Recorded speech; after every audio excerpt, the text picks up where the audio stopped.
of the International Secret Police. Ceiling zero.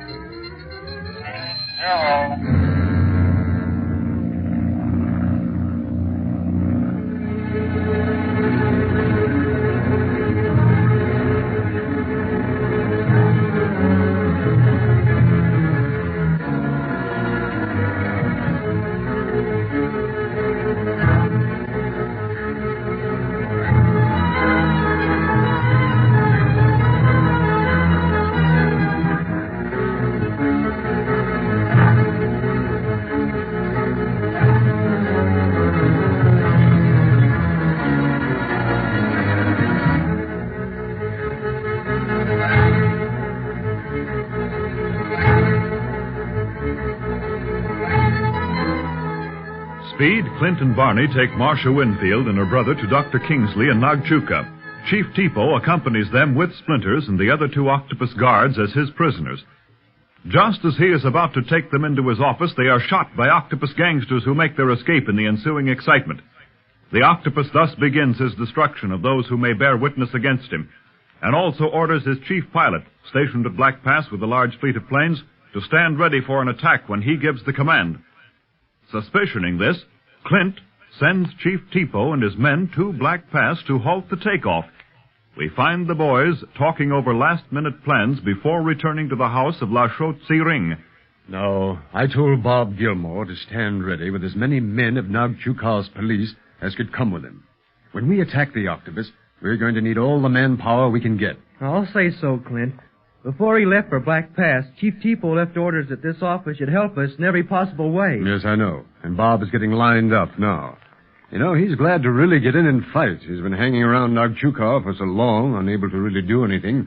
But he's ready to go now. Yeah, seeing Marcia Winfield's condition and Larry's, that was the last straw. He sure liked Miss Marcia, didn't he? Who wouldn't? Marcia has plenty of spunk, all right. And good looks, too. Now to get back to the attack, Barney. I told Bob I'd send word as soon as he should join us. Is Chief Tepo going to come back right after he's grounded the Octopus aviators at Black Pass, Clint? No, Barney. He took a portable shortwave set along with him.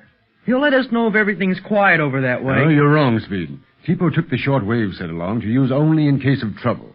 If he and his men arrive too late, if the planes have already taken off, then he'll immediately let me know by shortwave so that we can be ready for them. Otherwise, he'll leave most of his men at the pass and return to Lhasa to aid us in our attack on the Octopus himself. Oh, I see. Hey, what about Mardak? Huh? What are you talking about, Speed? Mardak, the village at the foot of the Himalayas, where the Octopus sends the slaves before they start over the mountains to India. Remember Splinters telling us about that? Yeah, poor guy. Lucky for us he talked when he did. I'll say so. Splinters made a lot of mistakes, but I think he paid for them by giving us so much information about the Octopus. Don't you, Clint? Yes, he certainly did, Speed. And had Splinters lived, I think he would have changed his ideas of right and wrong. But that's all past now. What's this about Mardak? Well, why don't we send some of Chief Tepo's men there to keep an eye on things? Hey, you got something there, kid. Then when we give the word, we'll have two important Octopus outposts tied up solid. Black Pass and Mardak. And we'll take him ourselves. Say, that's a great idea, Speed. Why the dickens did I let that slip by? Oh, gee, you've got so much to think about, Clint. You've got the whole responsibility of this case. Well, I just help out where I can. I don't think the kid will ever get the big head, Clint. No, he's got more sense than that. But let's get to this work on the Mardak idea. With Tibetan peace officers there, those slaves won't start over the Himalayas. Nor will the Octopus be able to recall his men from Mardak. By that time, they'll be our prisoners. Swell. Are we about ready to start back to Searing's house now? As soon as we send off a detachment of men to Mardak. Oh, and I want to send a cable to Chief Riley, too, saying that the case is about to break. Clint? Yes, Speed. Suppose, in spite of all these plans, we won't catch the Octopus. What then? Well, then we'll have to think of other plans, Speed. But I have a hunch that we've got him in a corner this time. We've got too much on him. Marsh's story, Splinter's testimony, and if Larry Winfield is well enough to talk soon, he'll be able to tell us a lot as well. You said it. No matter what hole he tries to slip out of, the Octopus will find it guarded by secret police. Boy, it's going to be a big thrill. It sure will be, Speed. Well, are we ready to start? Yes, the Kingsleys and Marsh and her brother will be safe here, Since the attack on Splinters and the others, Tepo stationed a special guard for them. Let's get that detachment off for Mardak and then hit for Searing's house. I got a hunch that things are going to start popping pretty soon. And when they do, I want to be in the front row.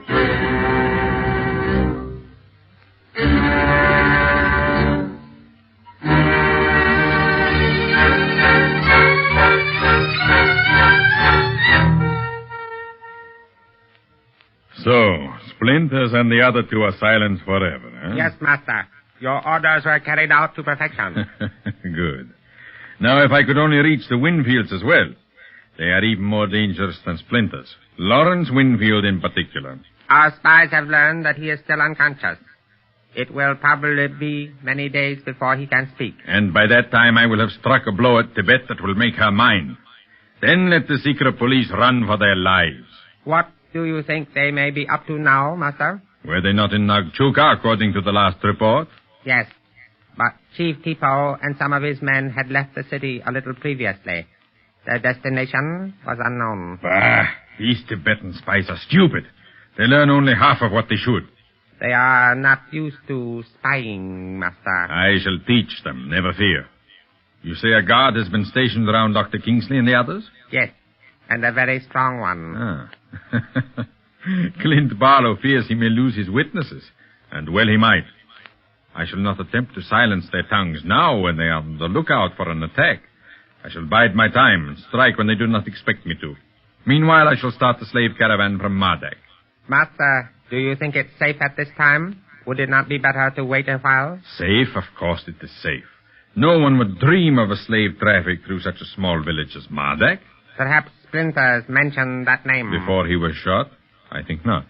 Remember, he was badly wounded shortly after he left Tengrino. He was in no condition to talk, and my men silenced him at Nagchuka, just as he was entering the police office. No, Splinters had no time to talk, of that I'm sure. You are not as cautious as you once were, Master. You are growing careless with overconfidence. You question my wisdom? Master, my life depends on your wisdom. And my goodwill. Do not forget that, Quan Wu. No, I never shall. Very well. I expect to have enough slaves at Mardak within the next week to make it worthwhile to start a caravan over the Himalayas. Have you made all arrangements in India? Of course. Boats will be awaiting the caravan at an isolated spot. Slave traffic is a safe business, Quan Wu, and it pays well. If you are not discovered. Master? Yes? Another message has just come from Nagchuka. The secret police have left. They are returning to Lashot Searing's house. It is increasingly hard to learn anything about their activities. All Nagchuka seems to be on their side. Very well. That is all. Yes, Master. Does all this not arouse your suspicion, Master? The secret police are accomplishing things. Yes, they must be stopped. I do not like this mysterious journey of Chief Tepo's either. Something has gone wrong, and whatever it is, I must check it. What do you intend to do? I'm going to contact Chen, my chief pilot at Black Pass again, tell him to bring all my planes here. Here? So that the secret police and the Tibetan authorities will know? Know what? That I have planes? I can explain that as a scientist. I can say that I needed certain supplies immediately, that they were flown here by plane. That will satisfy the Tibetan authorities. As for the secret police, let them think what they will. So long as they cannot prove anything, they are helpless. But the slaves in the rooms below or on the road to Mardak, if they are discovered by Barlow and the others, they will have all the proof they need to end our activities. Yes, Wu, if they discover the slaves.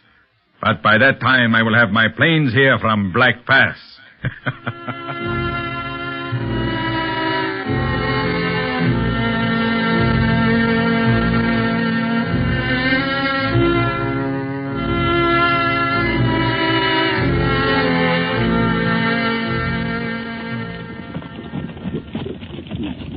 Well, this is the end of our ride.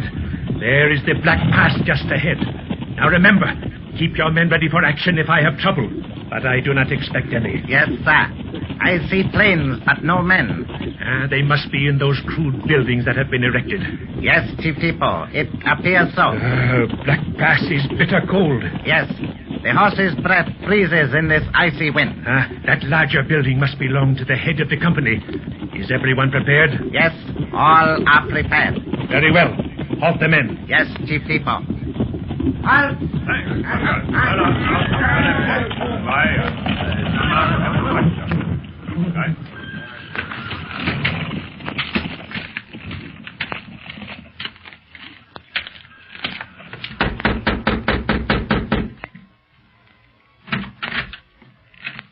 Who are you?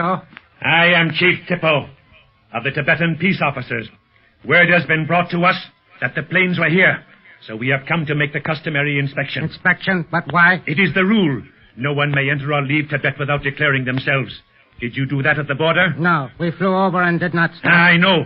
And that is why we have come, to learn who you are and why you have come to Tibet. But I have no time to give you this information now. I have just had orders from my commander to leave Back Pass immediately.